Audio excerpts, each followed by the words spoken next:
গত ১৩ এপ্রিল থেকে ইরানের বন্দরগুলোর উপর নৌ অবরোধে আন্তর্জাতিক জলসীমায় এই টহল মার্কিন বাহিনীর। আটক হয়েছে বেশ কয়েকটি ইরান সংশ্লিষ্ট জাহাজও। এই অবরোধকে জলদস্যুতা বলে তীব্র সমালোচনা করে আসছে তেহরান। আর সেই সমালোচনার মধ্যেই শুক্রবার ফ্লোরিডার পাম বিচে এক বক্তব্যে মার্কিন প্রেসিডেন্ট ডোনাল্ড ট্রাম্প যেন উল্টো সেই জলদস্যুতার কথাই গর্বের সঙ্গে তুলে ধরলেন। Turn your ship around. Evacuate your engine room immediately. And you see all these guys running out of there.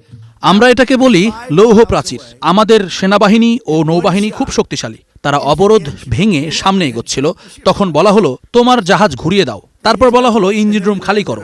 এরপর দূর থেকে আঘাত করা হয়, ইঞ্জিন রুম ধ্বংস করা হয়, জাহাজ থেমে যায়, পরে টাগবোট দিয়ে নিয়ে আসা হয়। তারপর আমরা সেটি দখল করি। আমরা জাহাজ, মালপত্র, তেল সব দখল করি। এটা খুব লাভজনক ব্যবসা। আমরা যেন এক ধরনের জলদস্যু।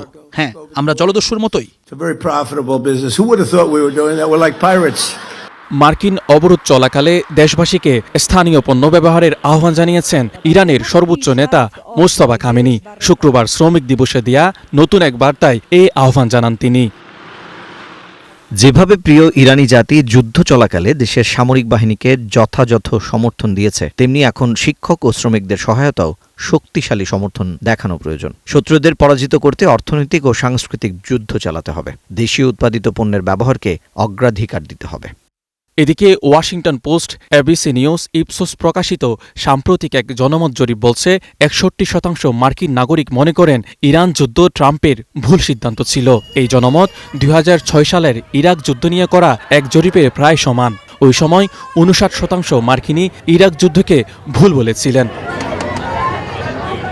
এছাড়া যুদ্ধবিরতির মধ্যে ইসরায়েল সহ কাতার, কুয়েত ও আরব আমিরাতের কাছে প্রায় $৮.৫ বিলিয়ন অস্ত্র বিক্রির ঘোষণা দিয়েছে যুক্তরাষ্ট্র।